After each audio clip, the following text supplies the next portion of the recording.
Welcome aboard the BK Escape Pod. That's right, it's the augmented and bionic podcast version of the live show. You can hear us Saturdays from 10 a.m. till 12 p.m. Eastern on 100.3 FM and AM 1450 WBHF Radio. You can stream the show live there Saturdays at WBHFradio.org or on the free Tunein app. Look out, here we go.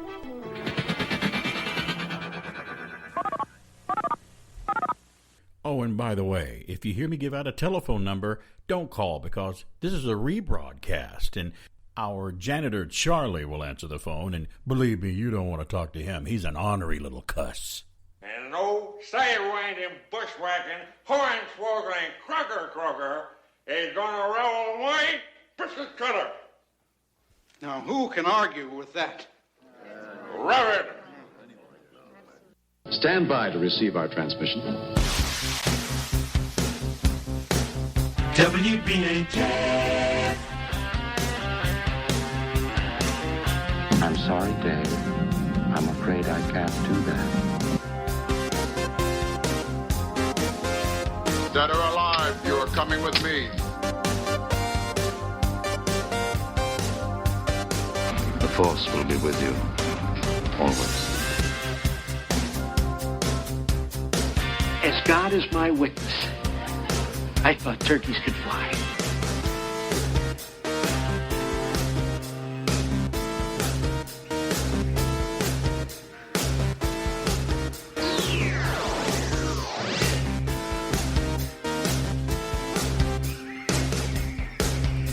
Well, hey, you know, I feel kind of good this morning, and you know why I'm in a good mood? You know how I feel good? Because, I mean, here, feel my arm. Don't I feel good? You feel, Yeah, well, yeah, you're tender. cool?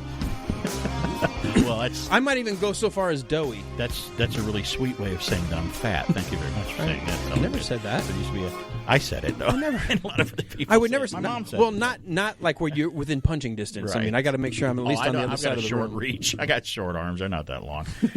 Speaking of T-Rex hair, arms. by the way. I can't reach down to my know what? toes. Do you ever notice when your dog lays down on the floor and they get on their belly and they want you to rub their belly? Their arms look like little T-Rex arms. Yeah. That's what I call Pippa when she does it. I'm like, oh, look at my little T-Rex down there. With Do you little ever T-Rex grab them and arms. just go, hello, my doggy, hello, my doggy, and to go, wait, I didn't want that. I want you to scratch my belly. I don't like you grabbing Yeah. my paws. Does your dog not like that? She doesn't like her paws messed with, and she won't do anything bad. It's just if I touch them, she'll just jerk them back. It's just jerk them back. which I get. It's an animal instinct. Right. Now, sometimes once I just kind of like very quietly, But you have to start doing that and go, I'm not going to hurt and I can tell my them. dog's like, okay, Yeah. I'll put up with this, but Yeah. it's not my favorite place It's for you like, to grab. It's like they're ticklish, like your feet. Don't touch my feet. They're ticklish. Don't do that. I had a dog that didn't care, but this is the first dog I ever had. And there we go on dogs again. I was talking about something else, but that's fine because we love dogs. This is the first dog I ever had that did that had the problem with the paws being touched. You're like, no, I'm sensitive. Don't touch my paws. They're very sensitive.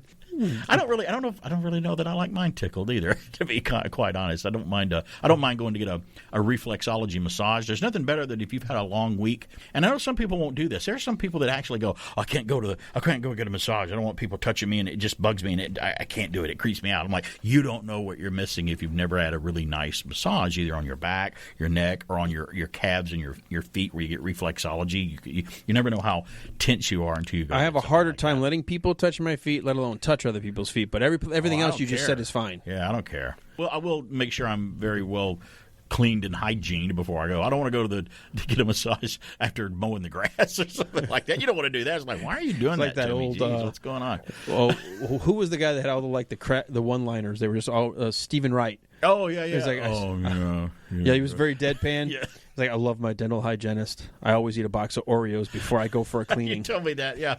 Or you don't want to. Or remember Pigpen from Charlie Brown when he walk around there's just dust following him around. You know, it's like everybody knew a kid like that in school. Mm-hmm. They had all the kid stereotypes in Charlie Brown down to a T. You don't want to be the smelly kid. You don't want to be Charlie Brown either. I kind of was Charlie Brown. I was like, oh, Charlie Brown, he's the loser, the just total loser. Nice kid. But he's a loser. But he's got a cool dog, though. I named my first dog Snoopy. Because of it? Yeah, because, he was a golden retriever. He didn't look anything like a beagle. And really, neither does Snoopy, though. He's just black and white. So beagles are not like that. So, but I named him Snoopy because that was the dog name. Mm-hmm. You know, I remember naming him Snoopy. But what was I talking about? I totally forgot.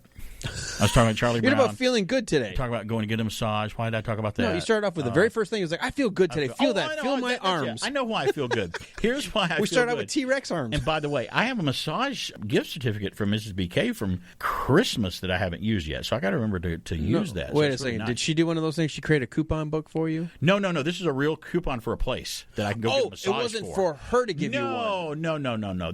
I don't need coupons for that. Oh, see, now I understand. Dude, I don't need coupons from her. She can't wait to do that.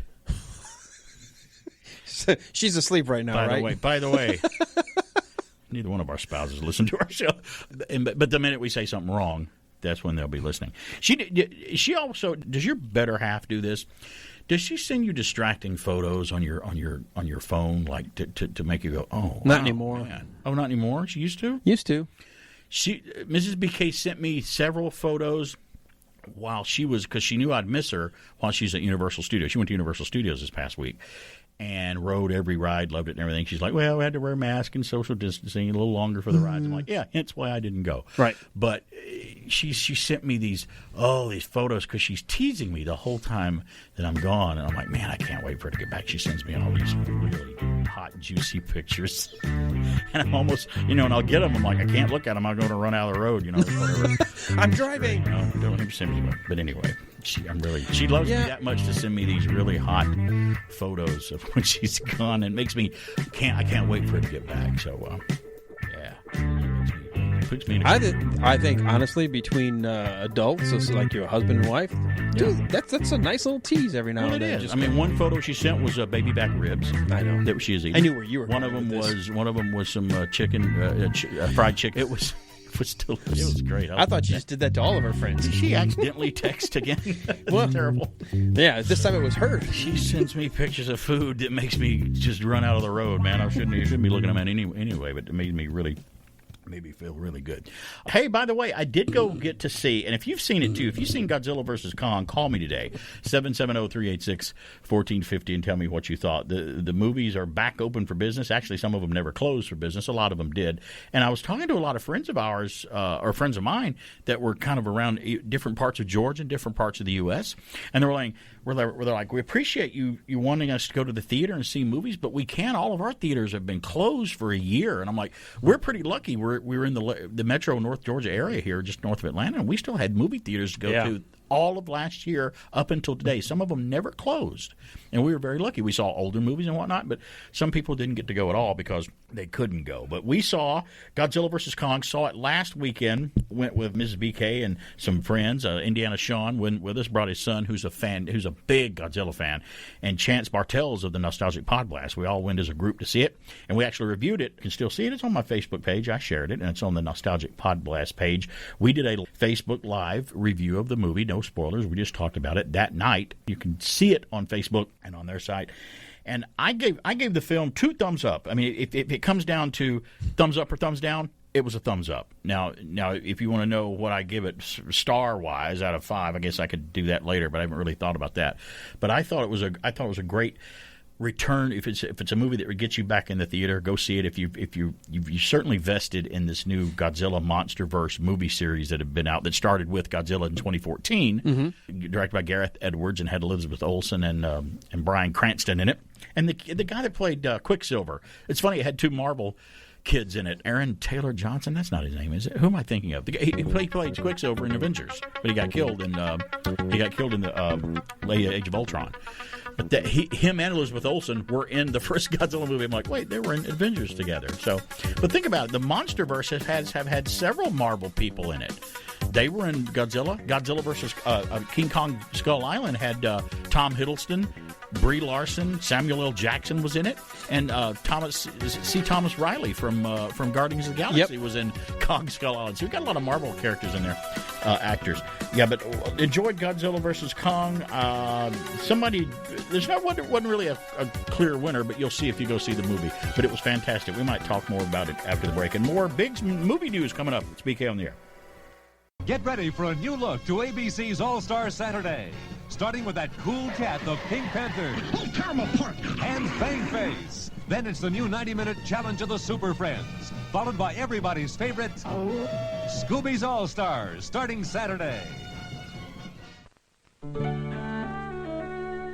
Inchworm, you gotta know. Won't you with me everywhere I go? Inchworm, inchworm, I'm telling you true. Inchworm, I love you. Inchworm, I love you. Ride up and down on the Inchworm from Romper Room.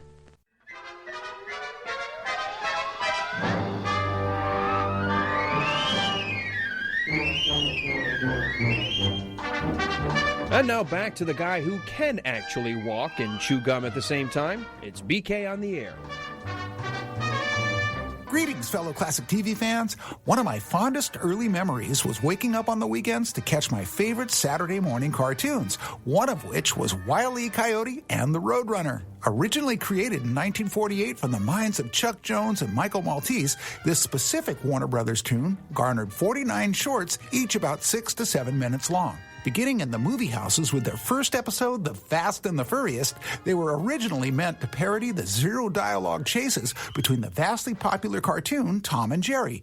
But these two Looney Tunes soon took on a life of their own. Each show immediately dove straight into the humor, beginning with a freeze-frame mock Latin description of the two characters, and from there, the ingenious slapstick comedy ensued. It was Warner Brothers background animator and sound effects specialist Paul Julian who vocalized the beep beep or meep meep, whichever you prefer, sounds of the uncatchable and much smarter Roadrunner. Wile E. Coyote was able to cross over within the Merry Melody world, also appearing in 5 episodes of Bugs Bunny. In doing so, he was given a hyper-sophisticated voice. After all, he was a self-proclaimed super genius, and who better to voice him? Mel Blanc, of course. Although the Coyote's outlandish attempts to catch a nice Roadrunner meal never succeeded, the always hilarious entertainment of this classic cartoon surely did. For BK on the Air, this is Pat McCormick with the Golden Rage of TV.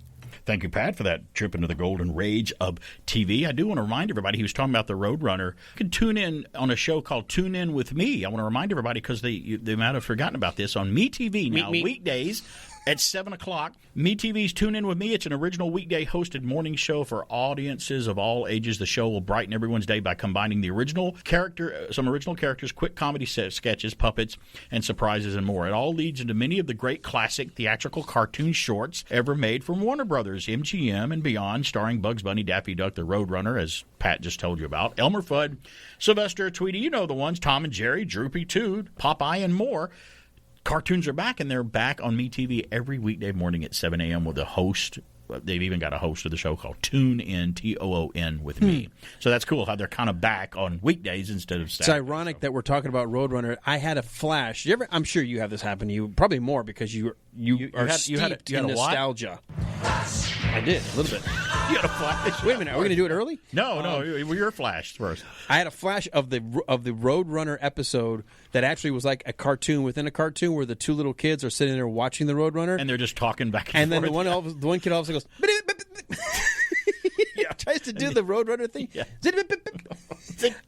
And I remember seeing him like, oh my God. Well, let me tell you something else that Alan just told you about, something he hasn't seen in so long. Here's something else you might not have seen in so long. Your bicycle. Do you have a bike? Do you bike? Or did you used to bike and you're like, no, my bike's out in the garage. It's got cobwebs on it. I haven't ridden it in a while. Well, I'm going to tell you a way that you can get that bike back in its fighting, rocky, rolling down the road or in the trail fun. I can tell you about Cartersville Bicycle. It's an all-new bicycle shop here in Cartersville. They're not brand new. They've been here for a little while, and they sell bikes for all riders and ages and skill levels, which means they say skill levels. I'm like, oh, okay, so if I fall down every now and then, they can still help me, too, with my bike. Cartersville Bicycle sale. They sell parts, supplies, and accessories, and they're mechanics, and they're fantastic over there. Can tune up, repair bikes from any manufacturer, whether you're a veteran rider or just starting out, or have had the bike in the garage with bugs and stuff covering it up and dust. Cartersville Bicycle has what you need to get out on the road, or on the trail, or on the Silver Comet Trail in Cobb County. Whatever you happen to put that bike on, they can take care of you. Stop in and see the shop. They're waiting for you to come by and say hi, and they're there 7 days a week. There are workaholics over there, and that's a good thing for them. Cartersville Bicycle, they're located on the corner of West Avenue and South Tennessee Street, and you can call them at 470-315-BIKE. That's easy to remember, right? Cartersville Bicycle. That's 470-315-BIKE. That's Cartersville Bicycle. Bicycle, bicycle. So check them out. I'm going to take on my bike. I talked about it last week. I talked before the break about Godzilla vs. Kong. If you haven't been out to the theater, go see it. You don't have to go see that. Go see any other movie you want. I mean, there's a Shatner movie out right now with Christopher Lloyd about them being old guys driving again. I think it's called Senior Moment. That movie's out, and I think it's in the theater or streaming. But if it's in the theater, go see it in the theater. That's what I'd like for you to do. But as far as Godzilla vs. Kong goes, it was an action-packed, and when I use the word, it's a roller coaster of a ride, well, I really do mean it. It was a roller coaster of a ride. My complaint about the first Godzilla that came out in 2014 of this current storyline where all the movies are connected, I think it had a little bit too much. I have an expectation when I go see a Godzilla monster film. I want to see the monsters do stuff. I want to see the monsters. I want to see them fight. I want to see them stomp things. I want to see them do the monster stuff that they're known for. Well, the first film, I think, had a little, not enough of that. There wasn't enough Godzilla in the Godzilla film. And they took a while to introduce him to get him on the screen. But I think the filmmakers in this one kind of went back to the old formula of people want to see monsters. We're going to put the monsters in the film and let them go for it. But it was the score. The score, I can't remember who wrote the score. It's the guy from Devo that did Thor Love and Thor Ragnarok. The guy that scored Thor Ragnarok scores Godzilla vs. Kong, and it has a great score. It's that electronically poppy sounding stuff mixed with an orchestra in this too, kind of like it was in Thor Ragnarok. So it's got a great score. It's directed in a way where you can see everything. Nothing's too dark in any of the shots where you can't, I can't really make that out. What is that? They put these effects and these monsters right out in the middle of the bright sunshine for you to see everything going on. Again, Kong's a lot bigger than it was in Kong Skull Island in this. Kong Skull Island took place during the Vietnam War in the early 70s. And he's grown since then, and has something's happened on Skull Island to where he's left Skull Island. You'll have to, and I'm trying not to give many things away, but there are some things that show up from classic God. There's one particular thing that shows up from a classic Godzilla film, an older one that they made in the past. In this one, and if you saw the end of Godzilla King of Monsters, you saw how the cliffhanger ending that was supposed to carry over into this film. That's exactly what happened. They did what you thought. Monarch did what you thought they were going to do with a certain piece of tech or a certain piece of creature that they had the head of at the end of Godzilla vs. Technical Kong. creature. So, or a mixture of both of said creature. And the theater was very busy when we went to see it. I was glad to see crowds back in the movie Thank God again. we live in a state that allows it. Yeah, and I'm glad that everything's open. A lot of bars didn't even close while this was going on. I think the budget was somewhere around $180 million. It said budget between $150 and $200 million or whatever. I'm like, well, I'll say 180. The budget was that, and it's now well past $310 million right now worldwide. So I think it's on its way to at least make some money back and let's recoup some of this deficit and hope that it did. I read a whole article from the BBC. I wish I'd have printed it and brought it in, but I didn't think about it. Someone brought, and this is you're not gonna like this because the whole article said Godzilla versus Kong did what Tenet and Wonder Woman 1984 couldn't do. It's saving the theaters. That's a crap headline. And I'm like, okay, that's to make you read the article. That's a crap. Because I'm thinking, that's an unfair. That's a little bit unfair because back when Tenet came out, we were really still in the throes in the midst of this pandemic thing. Right. Nobody was really trying to go anywhere, and that's not fair. And who knows? Some of these movies, let's see if they do this. Some of the movies that they tried to bring out during the pandemic that didn't do well, once things are back on their feet again, let's see if they re-release them again. I mean, I know they're streaming. They probably won't because you can stream them now. But it'd be nice to throw them back in the theater again for people that didn't get to see them the first time. I'm happy I saw Tenet in the theater. It was, I love owning the movie. I've watched it a couple of times at home, but that's one of those movies that just, the big screen. It needs to be seen on the big screen. Wonder Woman 1984 was a disappointment, and you and I really liked the first Wonder Woman movie. Right. We talk about a Warner Brothers DC movie, but we really enjoyed it. And this movie was kind of you didn't see it yet, did you? I haven't seen. No, my wife did, and she said it's just not. It's not horrible though. It's not just as in the dregs of cinematic drudgery, but it's not comparing it to the first film. Falls completely way short from the first film. I think the way my wife described it is the first 30 minutes felt so good. Oh, it was. I love the first 30 minutes. And then the last 30 minutes are, let's just give you a lecture and we're going to call it the day. It's like, well, the first 30 minutes are like, oh, I'm flying in a plane for the first time. I've never flown in an airplane before. This is great. This is exhilarating. Oh, 30 minutes into the flight. What? The gear is not coming down? You mean we're going to have to land with no landing gear? That's going to be bad. I'm not looking forward to that. Oh, it's just getting worse and worse. Oh, and now the engine's on fire. So we're going to do a descent now, and it just gets worse and worse and worse, and then we just crash. But the first part of the flight was great on the plane. The takeoff was wonderful. Because I'd never been on a plane before. So go see Godzilla vs. Kong, or go see something, because we love the theater experience. We talked about it at length last weekend. I don't want to rehash too much of it, but kind of want to return. I've noticed this year, it's spring now. Spring has sprung, according to the calendar, and summer's around the corner. We've had some mild and warm temperatures, got up almost to 80 a couple of days this week here where we are, and it's on its way. I've thought about some things, and after going to see Godzilla vs. Kong, I think I'm going to do some things this summer that's going to harken back to my childhood as you take a bite out of a nice macadamia nut cookie over there that someone brought by. That's really cool. But I'm going to tease some of it and tell people later after we flash the audience what I'm talking about. I want to try to do some kid things that I used to do as a kid coming up this year, and I think it's going to be fun to try to do that. You know, I will say a big shout out to our secret admirers. We haven't had a random treat drop off since the holidays. Isn't it nice to have secret admirers? We went 4 months without a drop off. Yeah, because we couldn't take stuff here at the station. But you know what? Whoever's sending our goodies our way, thank you. Yes, we love it, and we might elaborate on that later. But it's BK. We're going to take a break, and I'm going to elaborate more on how I want to return to being a kid again this year and kind of rediscover that. And we'll flash the audience when we come back. It's BK on the Air. It's a beautiful day for Digital Derby, ladies and gentlemen. Tommy Hill starts out cautiously. He jams his car to second gear. Now third. He's really moving. The traffic is tight, but Tommy Lee Hill's in the lead. Look out, Tommy. Too bad. Tommy Lee Hill's out of the race. Tommy, you had a rough time out there. What happens now? Will you retire? Retire? I'm only 8 years old. Oh, yeah. Batteries not included. Digital Derby Auto Raceway comes complete with lap counter and timer by Tommy. The President Cleveland, home for a cleanup. These men can't waste time with stubborn dirt.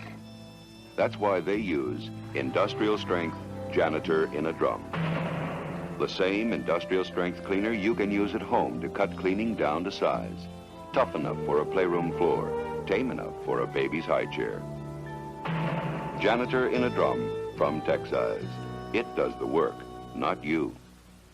Hey, it's BK on the Air, here to tell you another way that you can hear my show if you ever miss it live on Saturday at Fistful of Radio, 8:30 a.m. and 5 p.m. Eastern on Saturdays, and hear the BK replay. Just another way to hear the show in case you ever miss it. It's BK on the Air. That's at fistfulofradio.com.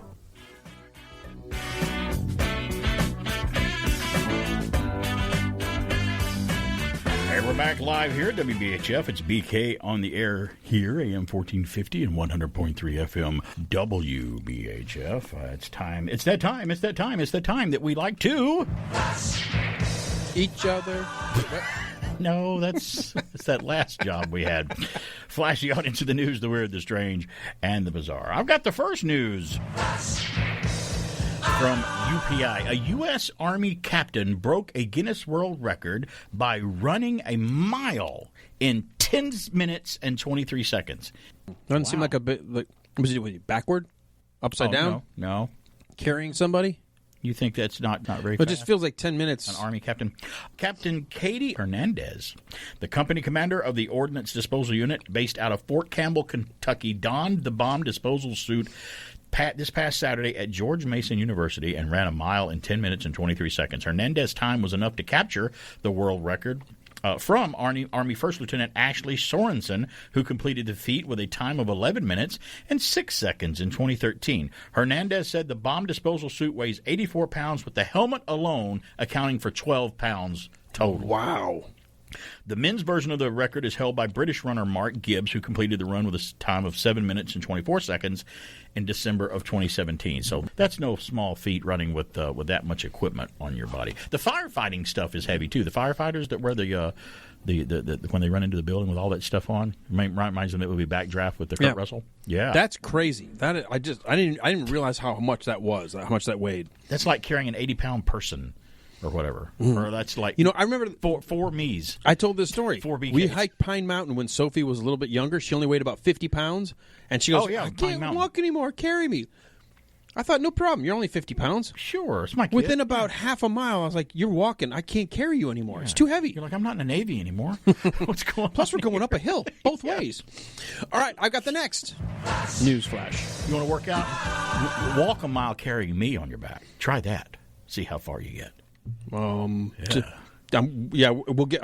We'll need to get an ambulance. That's how I'll get somewhere. You could probably walk with me on your back from here to Mellow Mushroom, and then we get something to eat. Probably, and then I'm going to reward myself with beer and pizza.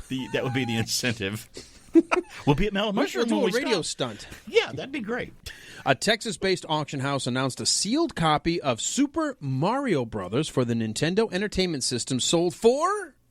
This is Super NES. I mean, is it really? It's, I guess. It's a cartridge. $1,000. More than that. $5,000? No, more. I thought you said $500,000. No, I said $5,000. No, $660,000 for a Nintendo cartridge. Apparently so. I wonder why. The highest price ever fetched for a video game. Heritage Auctions, based in Dallas, said the copy of Super Mario Brothers that was sold as part of the comics and comic art auction during the weekend was part of a short run that was produced in 1986 before Nintendo switched from shrink wrap packaging to a sticker seal. Oh, so they didn't make a lot of those particular ones. The video game had been purchased as a Christmas gift in 1986, but it ended up spending 35 years untouched in a desk drawer. Oh, so that means it would actually play in a unit. It stayed in the bottom of my desk office this whole time since the day I bought it, said the seller, who requested anonymity. I never thought anything about it. Wow. The game sold for a final selling price of $660,000, which Heritage said is the largest amount ever paid for a video game. Wow, that's amazing. Now, did it really I guess work? Because somebody just yeah, I'm sure it would. No, I think did it it's work because it's sealed? When you had the Nintendo cartridge and guys would go, oh, it's not working well, let me... They blow it like a harmonica. Did that really work? Yes. Did you do that? Okay, because I never had... I don't think I ever had that Nintendo game system. But Ataris were the same way. You could blow inside the cartridge. But that's because sometimes dust and stuff would get in there, and because it was a cartridge where the contacts had to be there, if the contacts didn't make because there was something in between, then the game wouldn't work. Were you a stickler about your games and especially like things that you own, like your CD collection back when we had compact discs and videotapes? Were you a stickler about them as I was? Because I was meticulous no matter what it was. When I was done with a CD, and I'm that way today, I put it back in the CD case and close it and put it back on the shelf when I'm done with it. I don't just, I'm done with the CD, throw it in my seat of my car, not in the case, throw it around, blah, blah, blah. I get my CDs so never got scratched. Angry when my kids used to do that, and then don't you hate that? To this day, not putting the movies back in the movie cases. Yeah. Please, those are cases for a reason. There's nothing worse. My wife and I would go, let's go watch. And we go to get the case. Sure. There's the case. Pull it out. Open. No movie inside. I think Sophie watched it last week. Okay, well, but where could it be? Got to go to her DVD player, and there it is, still inside, but didn't bother putting it back in the case. See, I hate that. I'm with you. And my CDs last. I have the first CD I ever bought, and it still plays. It doesn't have any scratches on it or anything, and I just still have it. And I just took care of things. Some people just don't do that. I have the next news. Also from UPI, as usual, a 1938 comic book featuring the first appearance of Superman, another one of these, sold again for a record-breaking. Now, this is Action Comics #1 from 38. What do you think it fetched at this latest auction for Superman? For original Superman, if it was in good condition? Action #1. Now, there's a difference between Superman issue #1 and Action Comics. The first instance of the story it's of the Superman. classic cover of him with the car above James his head. Install's his logo. Logo based off of that. And it's been parodied many times. So I'm going to say $1 million. $1 million. You would have to go higher if we were playing The Price is Right. $3.25 million at an auction for a comic book that cost 10 cents initially when it came out. Online auction house ComicConnect.com said Action Comics #1, which bore a price of only 10 cents, like I said, when it was released in 1938, that's a year before after my dad was born, fetched a high bid of $3.25 million, a new record for the highest paid price for a comic book. And it usually is always an Action Comics #1 somewhere that has that record. Wasn't it it's so iconic? The line that actually launched a lot of the DC characters? Like there was an Action Comics with Batman, there was an Action Comics with... Detective Comics. Oh, that's what I'm thinking of. They had separate. Yeah, they had. Never mind. You're right. They weren't called the superhero's name till later, but which is interesting. Shazam, Captain Marvel, as he was called, and they had to change his name to Shazam, do some legal things. Shazam, Captain Marvel, he first appeared in Whiz Comics, W-H-I-Z. Don't do that to Electric Fence. No, don't do that. The auction house said the seller purchased the comic 3 years ago for a sum of $1 million less than what it was sold for on auction. Vincent Zeralzo, co-owner of Comic Connect, said in a news release that the comic is in near pristine condition. And that's amazing that comic book is that old, that is in near pristine. What they mean is near pristine or near mint condition. And finding a comic book that old that looks that nice, of course, it's going to fetch a hefty price. That's the thing. You might be able to find one, but if it's ratty, missing pages, and dog-eared, right, it's not going to get you that top price. price. If you got a ratty issue, it's not falling apart, missing pages. If you got just like an out of sorts issue of Action Comics it would number still one, get you some money. You still get several hundred, few $1,000s or whatever, depending on what condition it's in. It's amazing. It's true, because that person will probably say, "Well, at least I can read this one." Yeah, but I'll own it. But I'll give you $5,000 for it. I'm like, I'll take the $5,000 because I'll go buy a reprint of it and have a reprint of it and look at it, or in a hardback form. I've got the next news. My mom never threw out any of my comics. We have horror stories of how, my mom threw my comics out. My mom threw my toys out. My mom never did that. I was pretty fortunate when it comes to stuff like that. Thankfully, mine are all still in the bags and in boxes. Right. Good for you. We need to...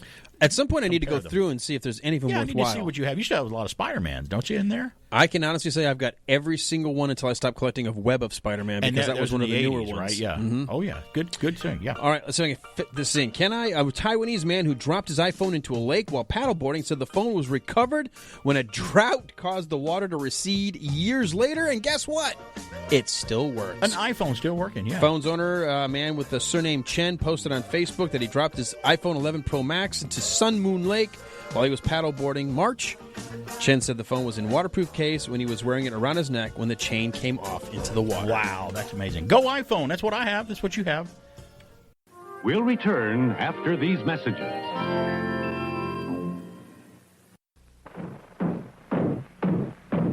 They sure work hard, don't they, Barney? Yeah? I hate to see them work so hard. Yeah, me too. Let's go around back where we can't see them. Gee, we ought to do something, Fred. Okay. How's about taking a nap? Hey, I got a better idea. Let's take a Winston break. That's it. Winston is the one filter cigarette that delivers flavor 20 times a pack. Winston's got that filter blend. Yeah, Fred. Filter blend makes the big taste difference, and only Winston has it up front where it counts. Here, ahead of the pure white filter. Winston packs rich tobaccos specially selected and specially processed for good flavor in filter smoking. Yeah, Barney, Winston tastes good, like a cigarette should. Pure Power from K-Tel is hot off the charts. 20 fantastic hits. Original stars. E-L-O. It's a living thing. England Dan and John Ford Coley. That's our forever without you. Jerry Wright. Alice Cooper. War. Elvin Bishop. Boss Gag. And Kiss. You'll be a hard luck woman. Blue Oyster Cult. Brass Construction, ABBA, Silver Convention, Diana Ross, and Wild Cherry. When I'm talking music, Whitey boy. Kenny Nolan. I like tweet. Doobie Brothers. It's Pure Power. 20 super hits, $6.99 from K-Tel. Tape or cassette, $7.99.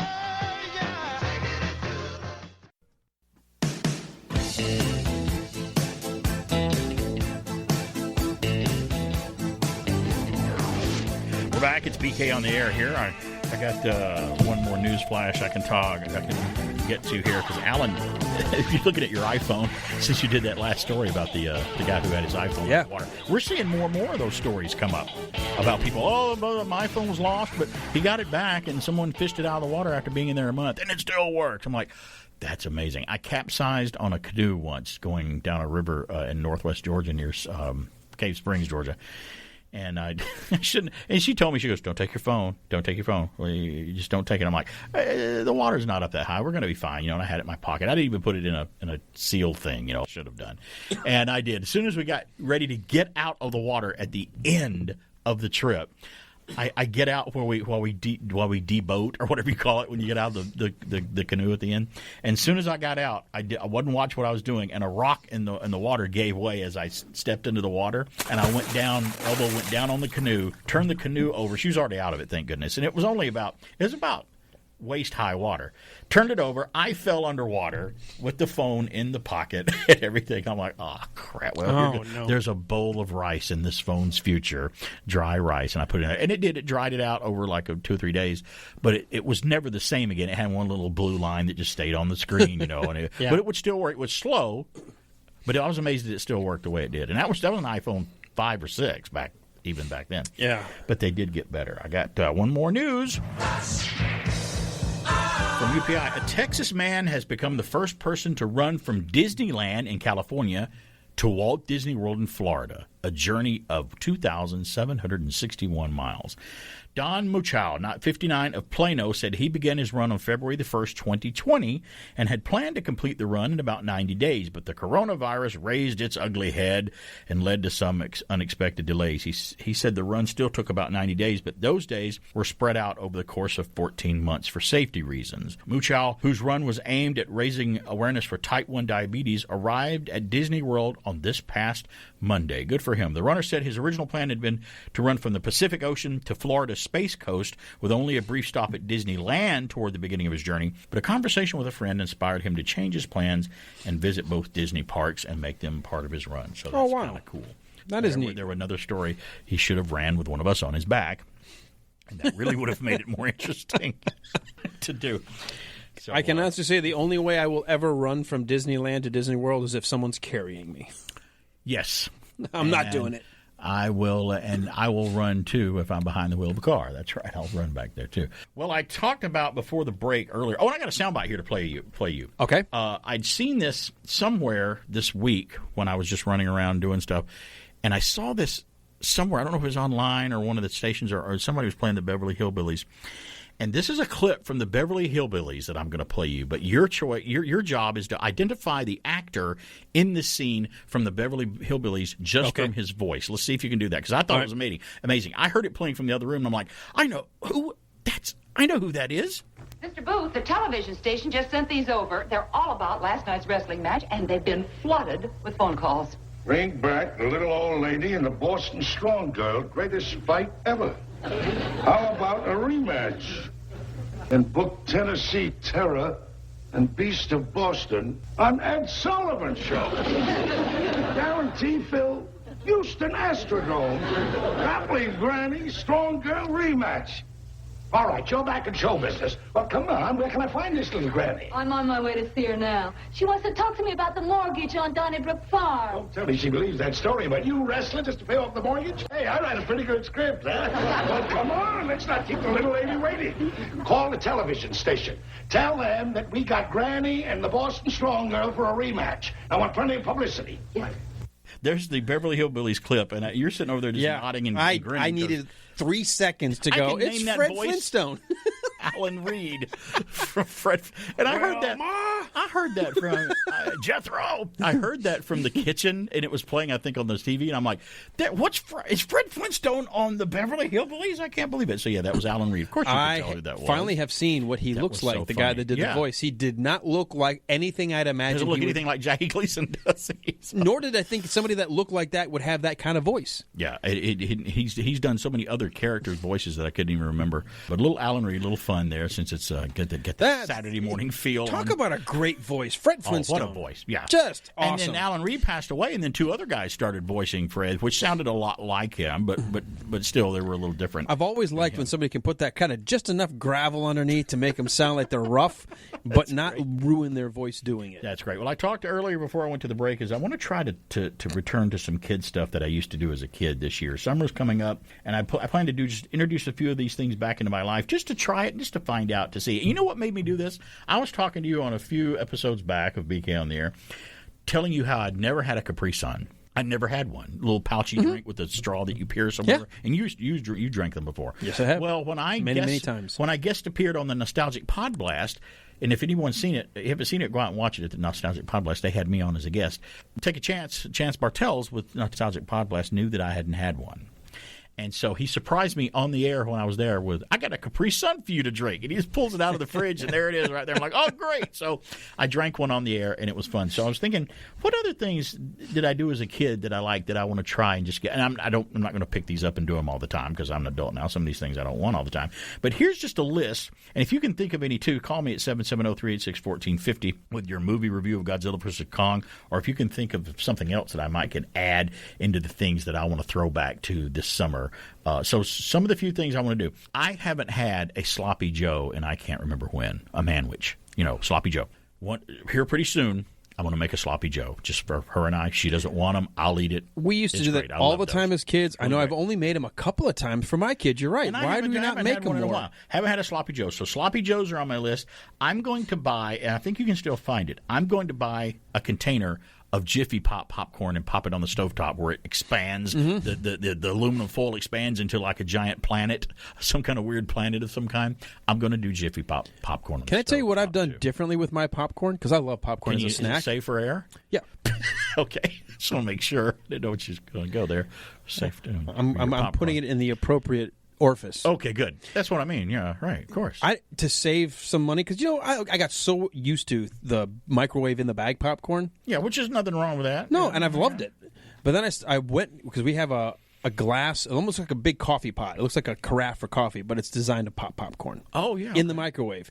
It's got a different feel, but I've gotten so used to it now, and now I can buy like a giant bag of kernels for $3 and pop it in the microwave, and I can pop hundreds of servings of popcorn in the microwave. I do it in the microwave. It's still in the microwave. Awesome. And then I decided to buy some of the Orville Redenbacher microwave butter oil. It's sort of, and if you sprinkle just a little bit and kind of swish your popcorn around, add a little salt, man, I'm happy. It is so good. So that's reminds me of the Jiffy Pop. I want to share a secret with everybody too. No matter what brand you get, just for the microwave, that come in the bags, you take the bag out and you put it on the right side, put it in the microwave. And all microwaves are different time settings for different ones. I've never hit a microwave where it says popcorn setting where it was right. It was either too short or it was too long. To me, I start out with 2 minutes and 30 seconds, and if it needs to be adjusted, but I know what our microwave does. Here's a trick I've noticed that helps every time. When the popcorn gets down to about 30 seconds before it's done, open the door, stop it, take it out, and just shake that bag like crazy. Pop it right back in there and hit the rest of that 30-second countdown. And it helps to pop almost all the kernels, because some of them never get popped in a microwave like that.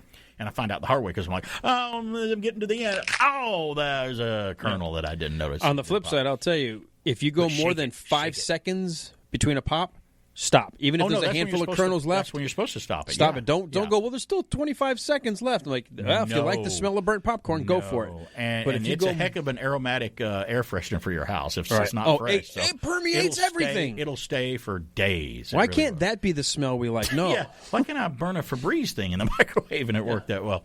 And also, what you said about the oil, I do something a little differently. I'll take the bag out when it's done, and you got to watch it when you open a bag of popcorn because that steam it'll burn the hair off your. How close is your face to the bag? Eyebrows off if you're not careful. I want to get right into there. I got to get into it. Just put a strap around the bag and put my face in it. I open the bag very carefully, and I take about a little square pad of just butter. And I just throw it in there, and then I shake it, and the heat you like it butter. The heat makes it, the heat makes it go down there. So I make it completely unhealthy, which means it tastes really good. I will tell you, and I feel better about myself doing it now because when I read that salt isn't nearly as bad as they used to think it was, you still don't want to overdo it. But when it comes to popcorn, I've got to have salt on my popcorn.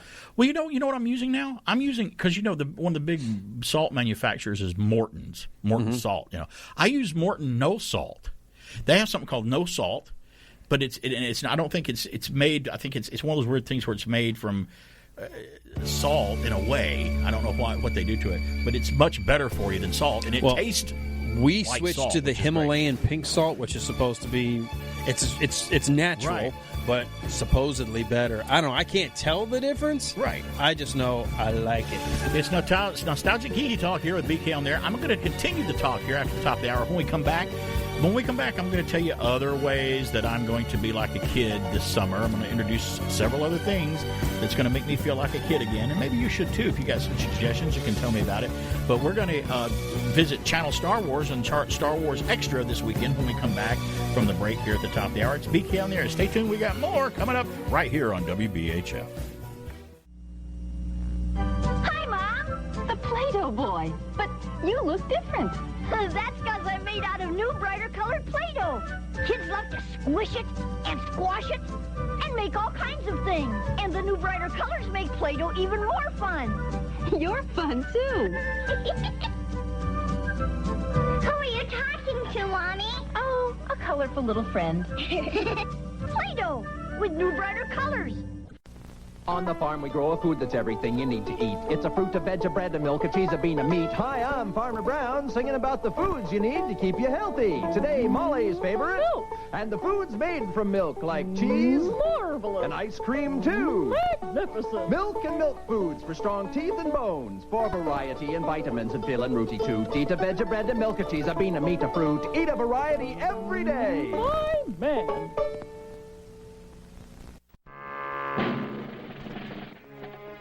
What's the worth of a man? For Steve Austin, it's $6 million. Colonel Austin is in that plane. I think they're going to shoot us down. Isn't there any other way? Lee Majors is Steve Austin. Steve Austin is the $6 million man, and he's worth every penny.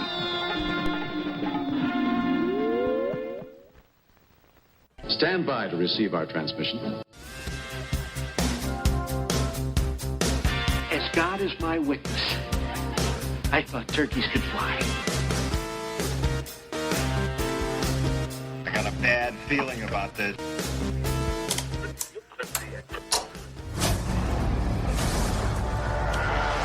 Welcome to Star Wars Extra. Star Wars then, Star Wars now, Star Wars forever. Bringing you the latest from the Star Wars galaxy, I'm your host, Mike Mann. This week, at a special look inside Disney Parks' virtual event, Disney Parks Chairman Josh D'Amaro presented attendees with the first look at some of Disney's future technology, a real lightsaber.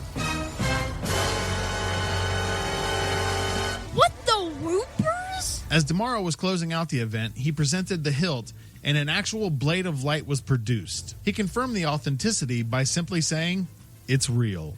What? Oh, hell no. Hold up. While this next-level technology was only announced for future Star Wars projects, it is worth pointing out that the Star Wars Galactic Star Cruiser Hotel is set to have a lightsaber battling event, along with D'Amaro also supporting the hotel's project a few months back with photos he shared on Instagram of the project's interior progress. Time will only tell when and where Star Wars will see Disney's lightsaber technological science lose its fiction. I find your lack of faith disturbing. From time to time, especially since Disney's involvement in the Star Wars universe, facts or historical events in the Star Wars narrative have been retconned or a changing of facts. One such change was subtly made this week in the form of the iconic ship, the Tantive 4. Originally, in Revenge of the Sith, the Tantive 4 is seen at the end of the film when it rescues both Yoda and Obi-Wan Kenobi after the Jedi purge of Order 66. The diplomatic ship from Alderaan was perfectly placed as a tie-in between the prequel and the original trilogies. It was also in the ship's halls where we see R2-D2 and C-3PO for the last time in the final prequel, only going on to be seen next in the same hallway in the opening of A New Hope. Now, the ship that rescued the Jedi, and where we last see the droid duo in Revenge of the Sith, is actually Senator Bail Organa's personal ship, the Sundered Heart, also known as the Tantive 3. Being of the same class ship would explain the overall similarities of the ship, and would also signify that Alderaan had a peaceful diplomatic fleet. While no actual explanation has been officially given by Lucasfilm regarding the retcon, it is worth pointing out that Disney and Lucasfilm don't change pre-existing facts without there being a reason. With the Obi-Wan Kenobi series currently filming, fans can only begin to speculate for now. Did you hear that? They shut down the main reactor. Will be destroyed for sure. This is madness.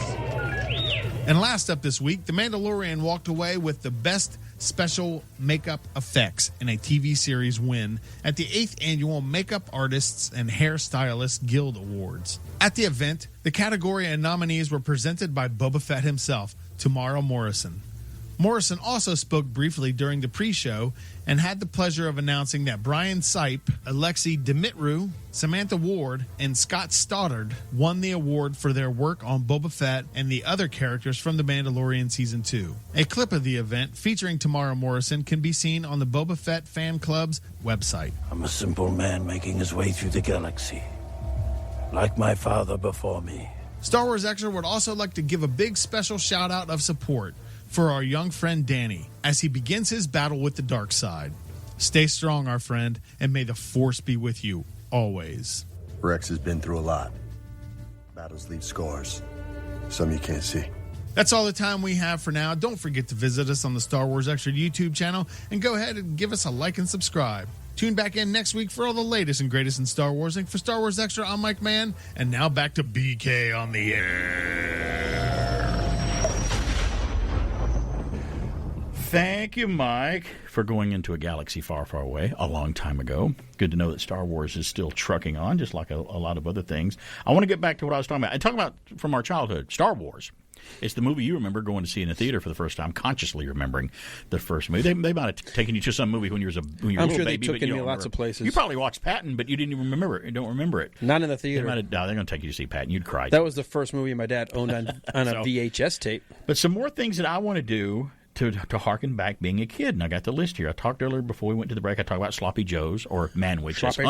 Hunt's calls them Manwich, their name brand, but it's a Sloppy Joe that you can make, and they're very easy to make. So haven't had one in forever. Jiffy Pop popcorn. I would love to have some Jiffy Pop popcorn from when I was a kid. What makes watching TV as much fun as going to the movies? Jiffy Pop popcorn. Jiffy Pop is as much fun to make as it is to eat. There's nothing to add, no mess to clean up. It's fun to watch, too. There it goes. And just taste that fresh, hot, delicious popcorn. Just like at the movies. Jiffy Pop popcorn. It's the family treat that makes watching TV as much fun as going to the movies. Well, and now going to watching things on TV is almost as fun as going to the movies because of the picture quality and the big screens we got, but it doesn't replace it, though. It doesn't replace it. But a little Jiffy Pop popcorn flashback there for you. Jiffy Pop. I want to get some Jiffy Pop soon. I don't know when, but I'll do that. That's on my list. Some candy. I want to go find the Fun Dip and try it again. The little packet with the little guy's face on it where he's got his tongue sticking out, and it's got the powdery candy in there, but it comes with this little white stick that you're supposed to dip in there, or you wet it with your mouth. You got to wet it? You put it in there and dip it out with the little stick to eat it, and what's cool is the stick is edible, too. Right. So I want to get a Fun Dip. I don't know when, and I'm not going to eat them every day. I guess I can't do that. It would be good for me. But I want to go and get a Fun Dip, or just find any of that candy that I grew up with. So my sister loved the big red ruby jewel rings that were candy. You could suck on the big jewelry red ruby ring that you could get. She got one of those. But I want to look for some Fun Dip and get that. There's a store in Marietta called the Fizz something. Rockin' Fizz. Something, the Fizz shop. And they have a lot of classic candies and drinks in there, too. I want to get some Tang. I want to get the orange drink and make some Tang and do that. I want to get some Tang. Now, I'm not going to do all this in one day. Don't get me wrong. I'm not going to do all this in one day. It's just this summer, I'm going to incorporate some of these into my weekly, one day a week or something, and try and just go back to some of these kid things that I had as a kid. Because having that Capri Sun from Chance at Nostalgic Pod Blast made me think there's a lot of stuff from when I was a kid, and I need to try that. And I liked Tang as a kid. I think I liked it because of the whole astronaut tie-in. I thought that was cool, Absolutely. the astronaut thing. Although I can't remember what it tastes like. Obviously, it was tangy. It's orangey. It's orange and tangy, but I can't either. I remember it being really tangy, a very potent pucker up type. Which makes me wonder, would I like it? I don't know, but we're going to try it. I'm going to try it. I also want to. This could be dangerous. This could cost me if I do this. I want to find someone who still has a trampoline. I want to jump on a trampoline this year again sometime. When our kids had one, that was dangerous. A lot of fun. That could be dangerous now because I haven't been on in a while. I loved them. I could really jump on them when I was a kid. I mean, I used to dismount off the trampoline onto the ground. Oh, really? If I did that now, you'd have to call the ambulance. No, I'll be happy to take over the show. I wouldn't be able to do that with my knees. And I'll keep the BK legacy alive. I will not dismount that way, but I do want to try to jump on a trampoline. I may only jump 5 jumps and then get off. So I don't know. And I'm going to go to a local pinball place in Kennesaw. That would be I'm great. going to play some pinball here soon. Love pinball. There's a place in Kennesaw called Portal Pinball that I've talked to, and they have classic arcade games and pinball machines in there. I want to go play some pinball. So it's kid stuff. It's summertime. Springtime right now, but summer's right around the corner. summer. I'm going to incorporate some kid stuff into my daily routine soon. Speak on there. Do you have feelings of inadequacy? Do you suffer from shyness? Do you sometimes wish you were more assertive? If you answered yes to any of these questions, ask your doctor or pharmacist about tequila. Tequila is the safe, natural way to feel better and more confident about yourself and your actions. Tequila can help ease you out of your shyness and let you tell the world that you're ready and willing to do just about anything. You'll notice the benefits of tequila almost immediately, and with a regimen of regular doses, you can overcome any obstacles that prevent you from living the life you want to live. Shyness and awkwardness will be a thing of the past, and you'll discover many talents you never knew you had. Stop hiding and start living with tequila. Tequila may not be right for everyone. Women who are pregnant or nursing should not use tequila. However, women who wouldn't mind nursing or becoming pregnant are encouraged to try it. Side effects may include dizziness, nausea, vomiting, incarceration, erotic lustfulness, loss of motor control, loss of clothing, loss of money, loss of virginity, delusions of grandeur, table dancing, headache, dehydration, dry mouth, and a desire to sing karaoke and play all-night rounds of strip poker, truth or dare, and naked twister. Warning, the consumption of alcohol may make you think you're whispering when you're not. Is a major factor in dancing like a retard. May cause you to tell your friends over and over again that you're in love with them. Also may cause you to think you can sing. Alcohol may lead you to believe that ex-lovers are really dying for you to telephone them at 4 in the morning. Alcohol may make you think you can logically converse with members of the opposite sex without spitting. It may create the illusion that you are tougher, smarter, faster, and better looking than most people. And it may lead you to think people are laughing with you. Alcohol may cause pregnancy, and it also may be a major factor in getting your ass kicked. So what are you waiting for? Stop hiding and start living with tequila. Remember, if for any reason you must leave your radio, please have the man at the door stamp your ear so you can listen again later. This is William Shatner, and I would like to invite you to take a journey with me into the 21st century. So take the next few minutes and listen very closely. You'll be amazed at what you hear. Okay?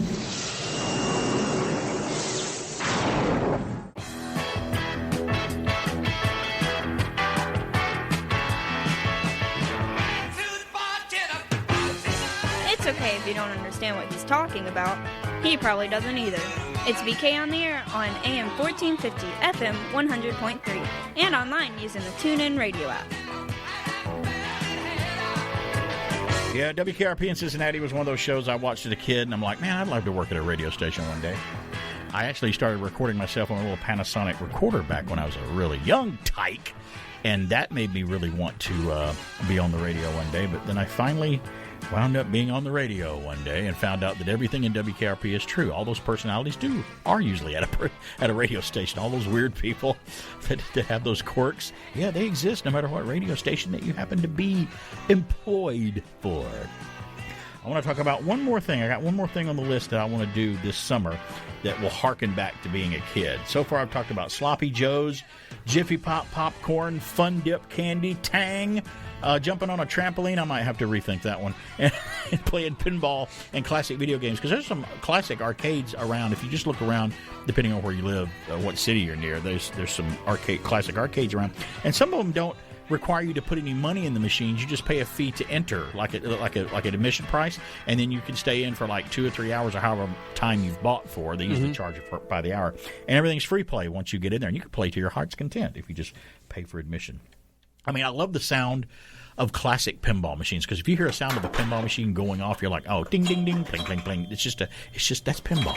You hear. Can I just say, just the sound of a classic 8-bit sounds of all like the Defender and the Pac-Man and you and can the pick Cuber them out through all the noise. You're like, oh, I hear Centipede. Oh, I hear Defender. Oh, I hear Stargate. Yeah. That's kind of cool. That's Tempest. Right. I hear that. And even though they all had that Pac-Man. same kind of range of notes that they could only play at the time because of the technology, they all created their own recognizable themes and sounds. Right. And I looked it up, and we know that 1981 was 40 years ago. You do this all the time. The sequel game. Remember the video game Defender? Mm-hmm.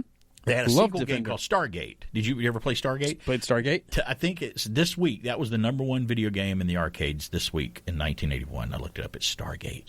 And I remember Stargate. Well, it just took Defender to another level, made it faster, gave you more enemies to fight, which meant I got killed quicker. Yeah, it's really wasted more quarters. The one other thing I want to add to the list that I want to do that harkens back to the old days of when I was a kid, and I could probably find one for cheap, like at a thrift store. I just need to look for one, or someone in my family may have one I can borrow. I want to get a hold, and we quizzed you last week on 8-track tapes.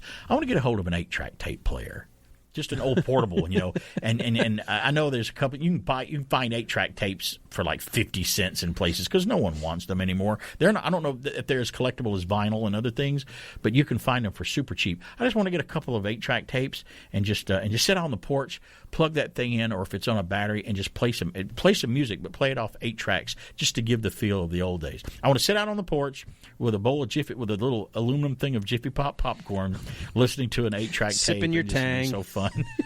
That would do it. I could take care of all of it in one swift stroke.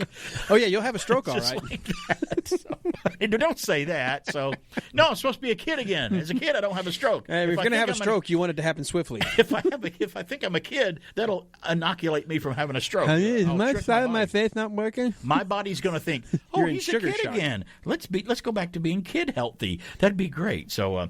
If there's any that you can think of, call me at 770-386-1450. If I've gotten some things you remember being a kid in the 70s or something like that, you could suggest one for me to try. So those are the ones I'm going to try to hit on, and I'll keep you updated on whether I've done them or not. And I just think it'll be fun since summer's around the corner. It'd be fun to kind of do something like that. You mentioned me a game that's going on right now. You triggered a memory. Well, not a memory. You triggered something you need to bring up because we just played it last night. We got this for Christmas, and we never played it until last night.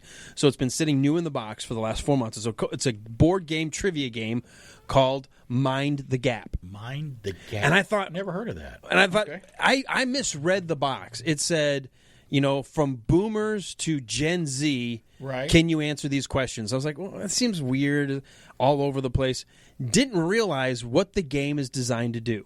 Here it is. I got it up on Amazon Prime. Looking at it right now. Trivia game for generations. Generations, all at the same time. That's the problem. When you get grandma, dad, and kids, it's really hard to find a game that they could all play. Some of them are only focused on the trivia that they're from that they like to play. Like, right. This is trivia, blah, blah, blah, from this era. Whatever. Exactly. Yeah. Like if we bought the trivia of, let's say, the last 10 years, my girls would probably be much better at it with like movies and art, especially music. And you and I would get all the Justin Bieber questions wrong. Yeah. But then any of the movies from the 80s, if it was a Gen X, we'd be like, oh, we can kill it. Oh, yeah. This game presumes that you have a mixed audience, and so it forces you to create a multi-generational team to win. Because as you make your way around the board, your categories, they're all very similar. Music, TV, same kind of pop culture, headlines. Right. But they cater toward that generation. So when you're in the quadrant of the boomers, it's all history questions or movie questions or TV or whatever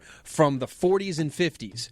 Then you move to Gen X, and it's all stuff from like the 70s and 80s. Then you move to the millennials, and it's all early 2000s, and then Gen Z is late 2010. And looking at it's awesome. Looking at it here, I can see it's got them split up. The boomers are colored one way. Gen X has got a red color. Millennial cards have the blue color, and Gen X have the green on there. So they're kind of split up. And we thought initially that you would play your generation. No.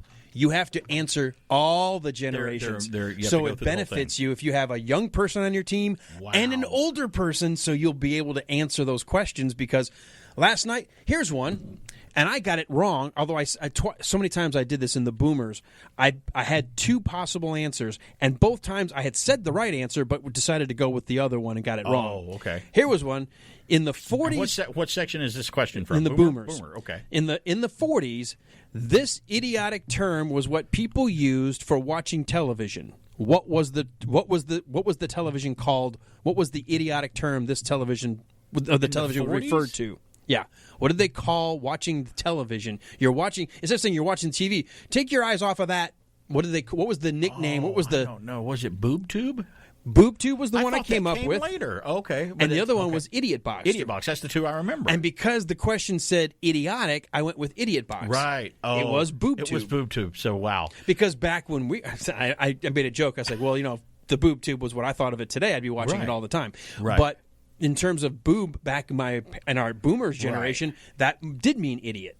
But you're right. But it's was also a buffoon. But it was also a question that had to do with different era. Like later on, they were called it the idiot box. So it's confusing a little bit. Like, So, what did they call it in the 40s? I couldn't answer it correctly, but it was a boomer question. My mom might have been able to get it right away. Right. 770-386-1450 is our number. Somebody's calling right now. Hey, it's BK on there. Who's this?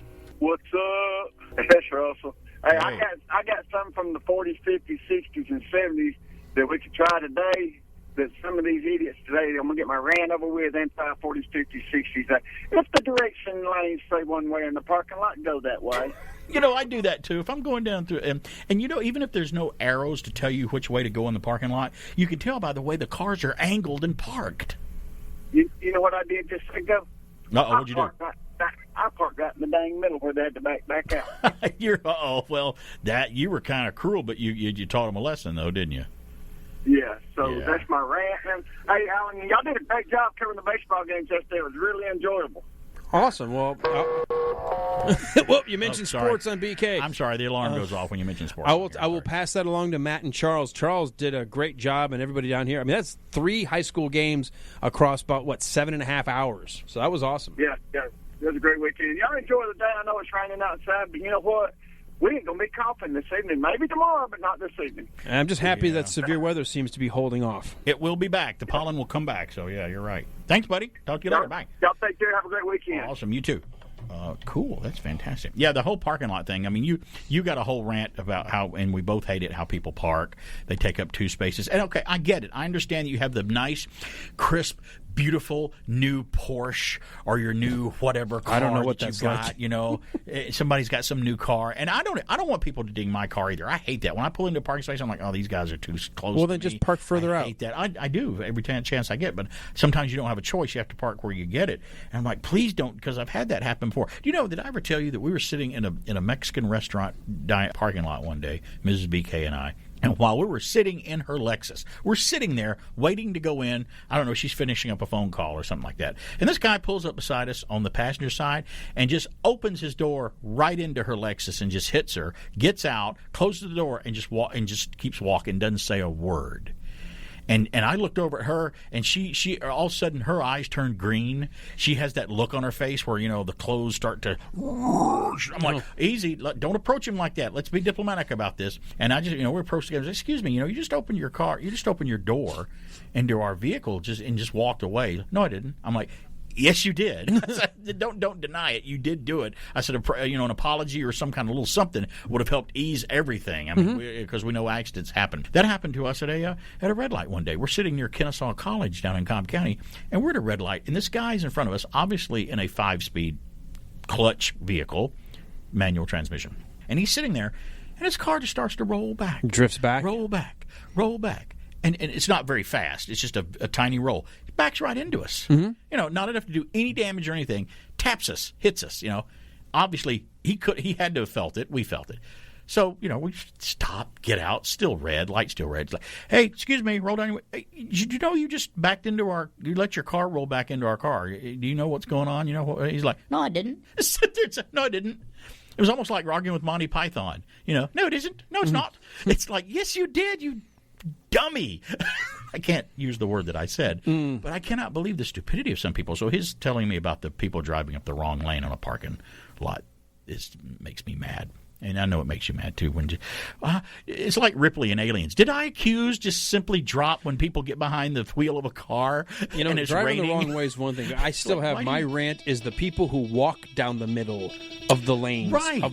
Get to one side. Yeah. You don't get to just take it up and make me sit behind you. I feel like just kind of driving up behind. The other one, if you're going to cross over lanes of traffic or just cross anything like a parking lot, don't cross diagonally.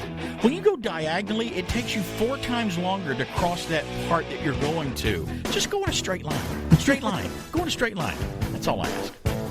They say shortest distance between 2 points is a straight line. Some people don't know that. Some people don't know what to order at the restaurant when they've been in there for 10 minutes and they don't look at the menu until they get up to the cash register. Do you sell burgers? It's a chicken place, sir. It's a chicken place. Be down there. We'll be back.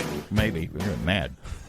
Millions Millions of Americans every day are shedding unwanted pounds by taking tested and proven Ultra Lipo Stick. Carbohydrates are bad. Our carbo-fighting antioxidant is good. Just listen to these satisfied customers. My name is Gail, and I lost like 20 pounds on Ultra Lipo Stick. My name is Jared, and I lost 46 pounds using Ultra Lipo Stick. My name is Zach, and I actually gained weight. This stuff sucks! Ultra Lipo Stick is safe and easy to inject. Just 3 doses 4 times a day discreetly underneath your fingernail. Listen to this. I used Ultra Lipo Stick and suffered from side effects like uncontrollable greasy discharge. Ultra Lipo Stick, it turned the armpits of all of my shirts orange. This stuff is crap. Try it today and see some real results. Ultra Lipo Stick. Not available in stores. Results may vary. I am Quick Claude. I do everything fast. Marathon John, you can't eat a marathon candy bar fast, Quick Claude. It lasts a good long time. I show you. Milk chocolate, delicious caramel, and chewy. Told you, nobody eats a marathon bar quick, Claude. Marathon lasts a good long time. Stand by for action. Anything can happen in the next half hour.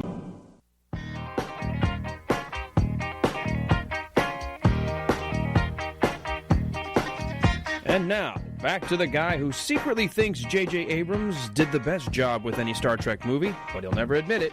It's BK on the air. Hey, we're back. It's BK on the air here.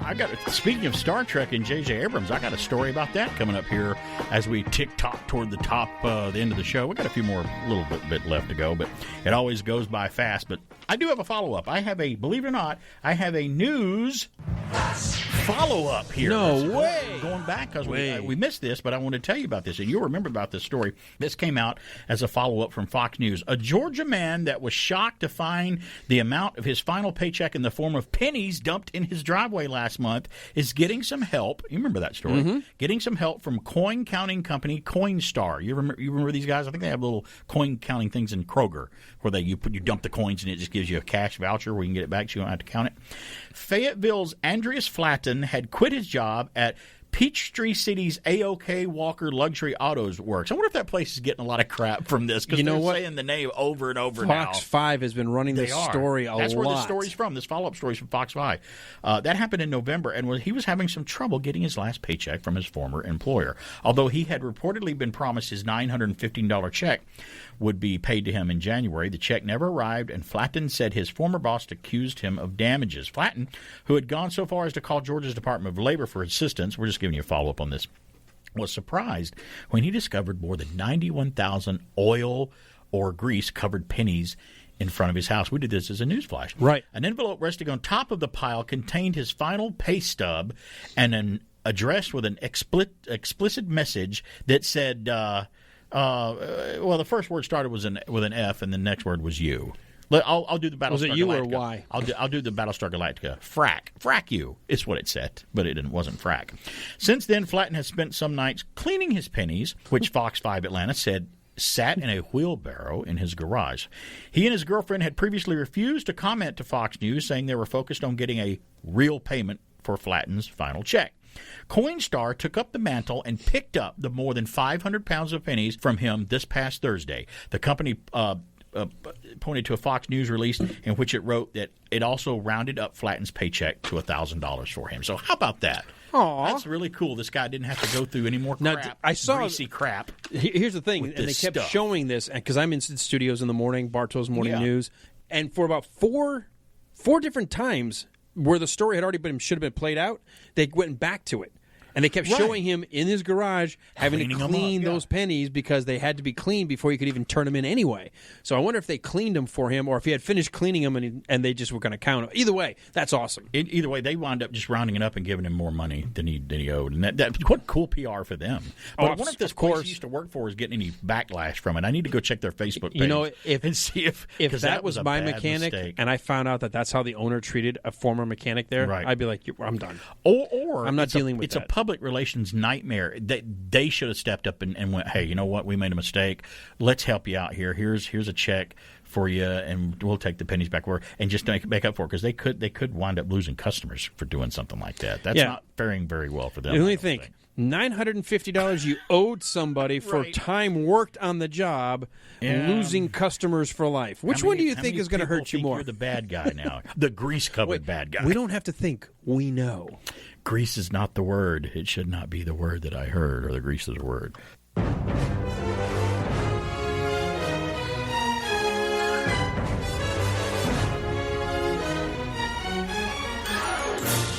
Right, I got a story here from Yahoo News, and I told you about this on the break. Now, did you know they used this in a Beverly Hillbillies episode? No, they didn't use it in a Beverly Hillbillies. See, now I have to edit that out, too. So don't edit I it made out. A mistake in early in the That's comedy gold. With me, it's comedy plastic.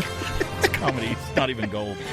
Comedy coal. From Yahoo News, it's been 5 long years since the last Star Trek movie, and while the next one might still be quite some time away, there's at least some light at the end of the tunnel, or wormhole for trekkers, that is.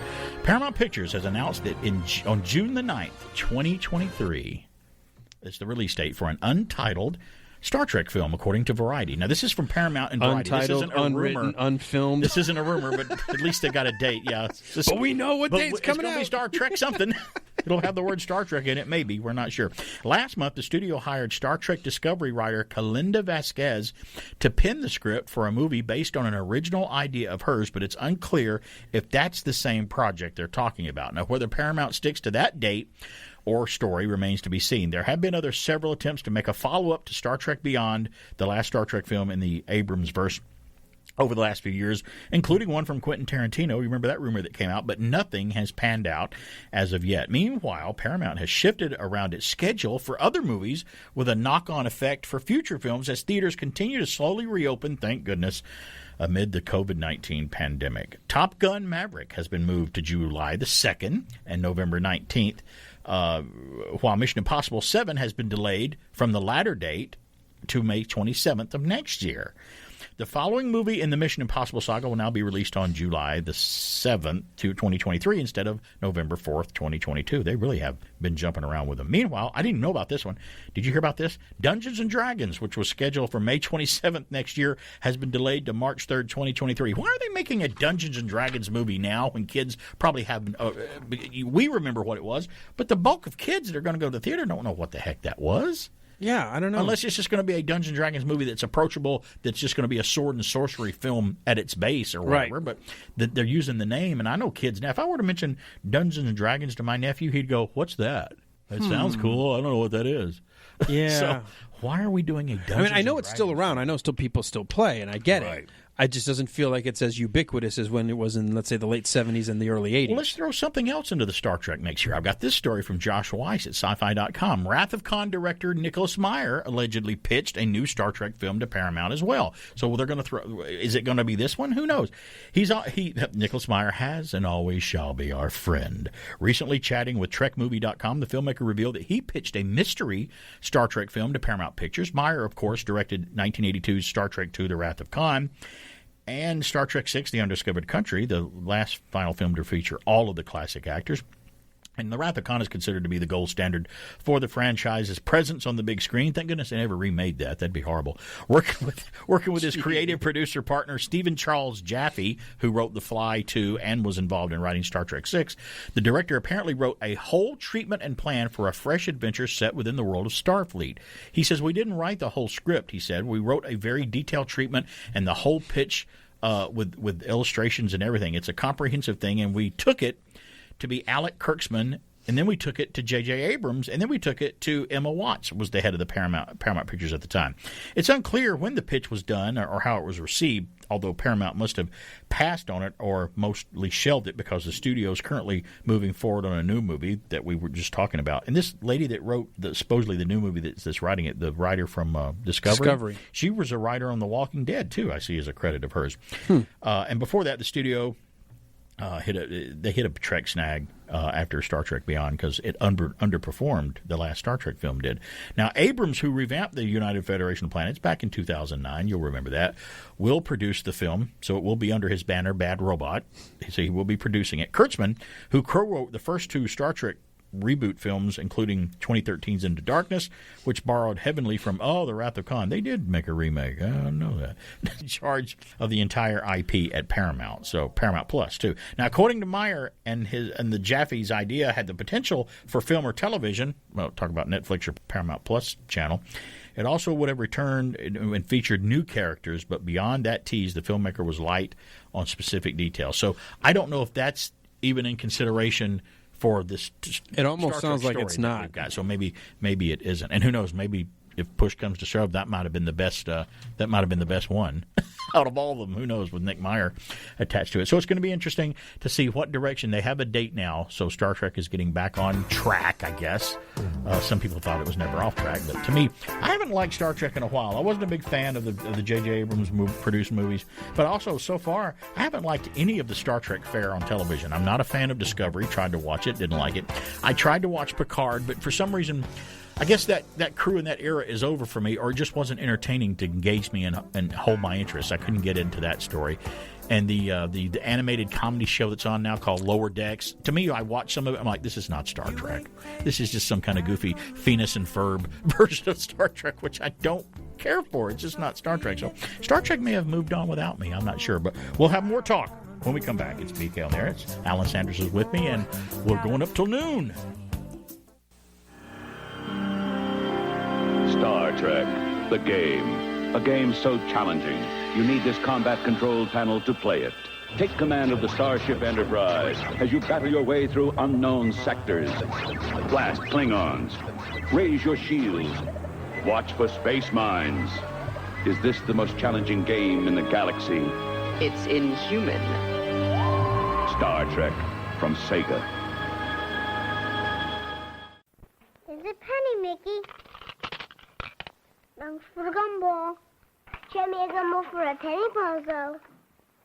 Thanks for the gumball. Penny for a gumball, Popeye. Thanks for the gumball. Gumball Banks. Get gumball refills and fill up Mickey Mouse, Popeye, or Bozo. See the gumballs go down. Watch the pennies go up.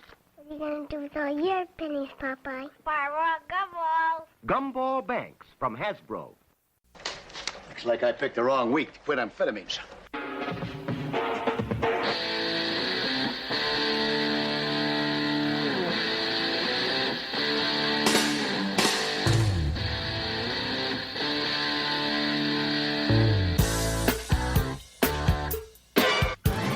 Big Helm there. We're back. I want to do this day in history. We've got, on this day, April 10th, 1790, a U.S. patent formed for something. You know what it was? 1790? Yeah. I don't know, the dollar bill? No, it was for the U.S. patent form. Oh, really? That's what it was. The U.S. patent started in 1790 on this day. 1849 on this day, the safety pin was patented by Walter Hunt and he sold the rights for $400. And people with diapers just said, yay, great, or with kids. 1866, we'll like this one. On this day in history, April 10th, 1866, the American Society for the Prevention of Cruelty to Animals was formed on this day in 1866. And I didn't know it was that long ago. I thought it was a lot later than that, the ASPCA. On this day in 1912, the RMS Titanic set sail from Southampton to her maiden and final voyage to New York, wasn't it? It was supposed to be. Yeah, on this day in history, the Titanic set sail. Wow. Shouldn't have cut north through the North Sea. That kind of was... shouldn't have taken on Kate Winslet. If you see James Cameron getting on your ship, tell him, get off. You're not getting on the ship. 1953 on this day, The House of Wax, the first color movie in 3D, premiered in New York on this day. The House of Wax with Vincent Price? Fantastic movie. Really great. Still good to this day. 1970 on this day, Paul McCartney officially announced something.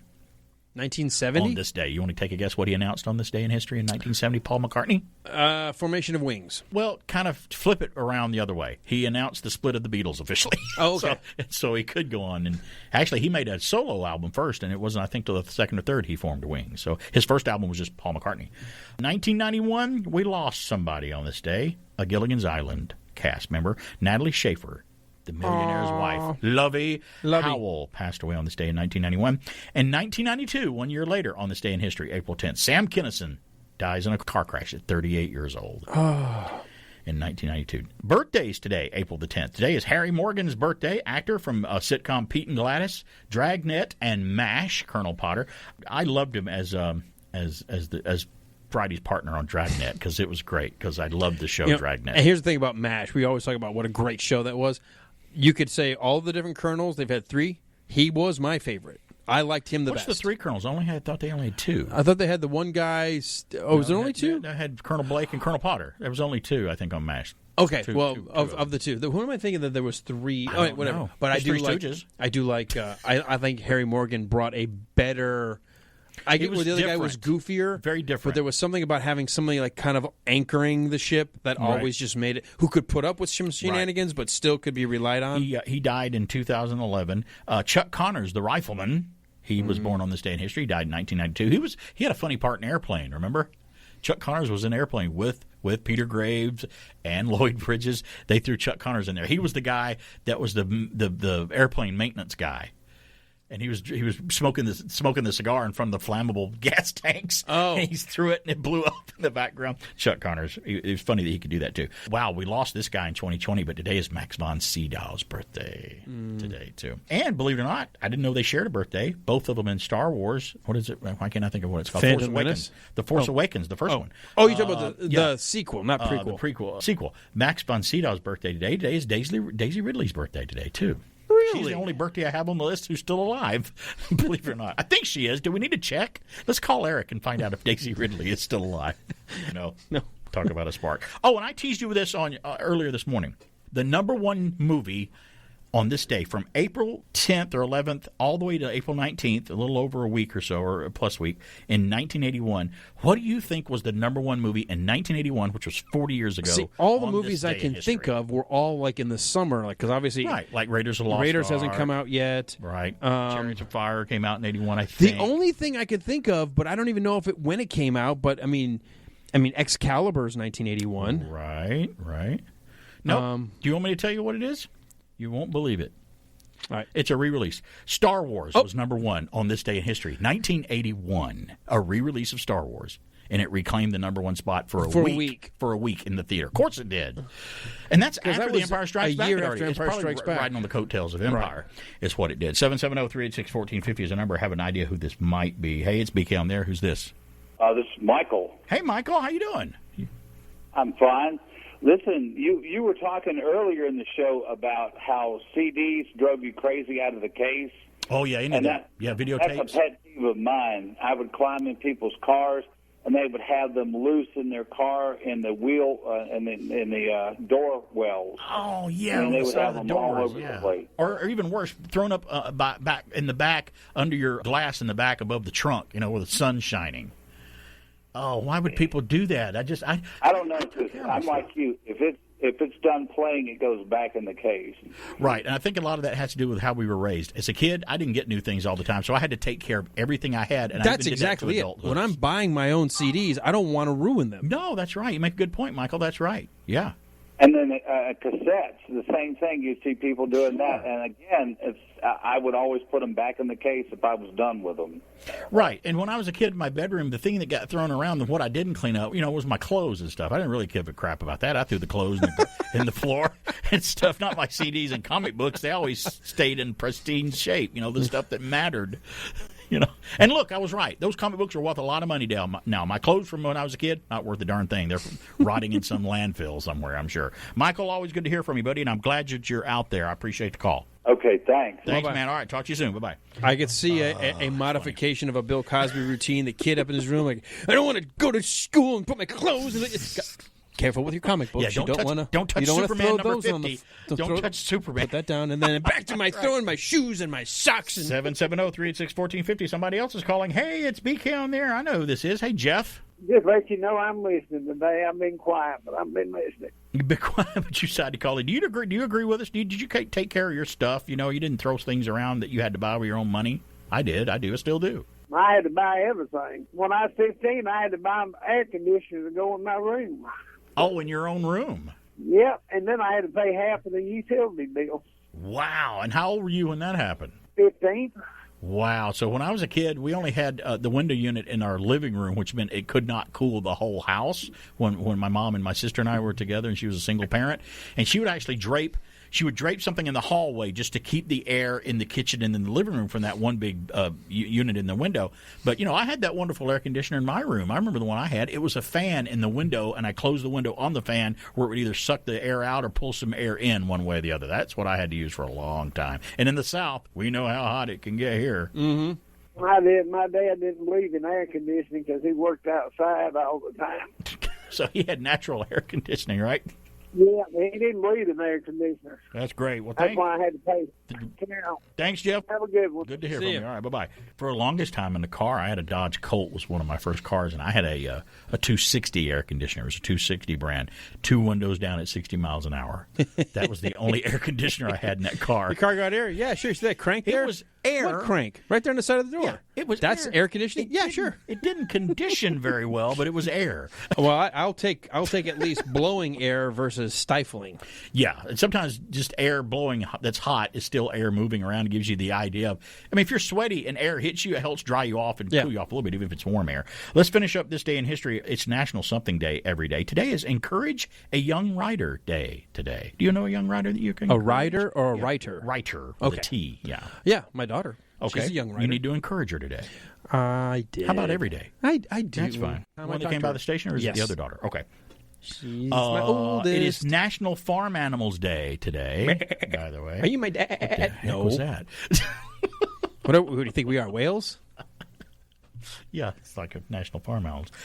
Today is also something that you and I are able to celebrate this, but Mrs. BK cannot. Uh-oh. Today is National... No, it doesn't. Don't go that route with it. I saw where you're about to go with that. Got nothing to do with being a man or a woman. Don't do that. She can't celebrate this day, but we can. Today is National Siblings Day. I can. You can. She can't. She can't. My wife can. Yep. Some people can't. And some people, when you meet someone that doesn't have any brothers and sisters, you're like, oh, man, it must be great not to have any brothers and sisters.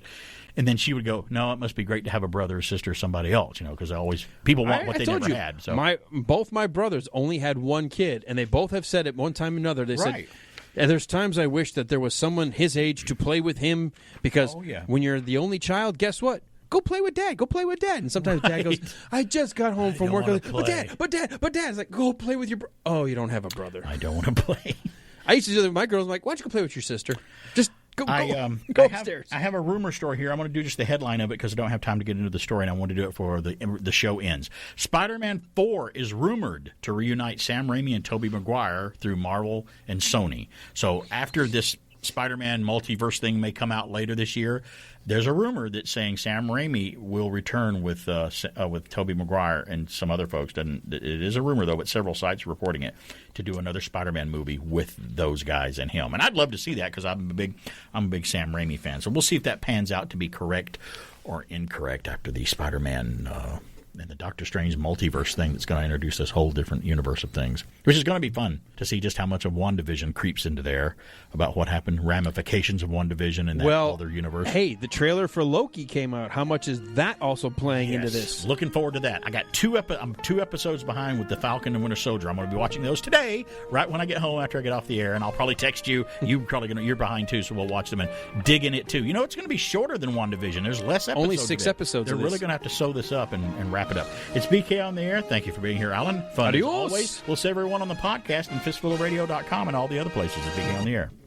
Don't ever tell a lie and say your prayers at night before you go to bed. And so, as our friends south of the border could say, adios, amigos. Let's get out of here.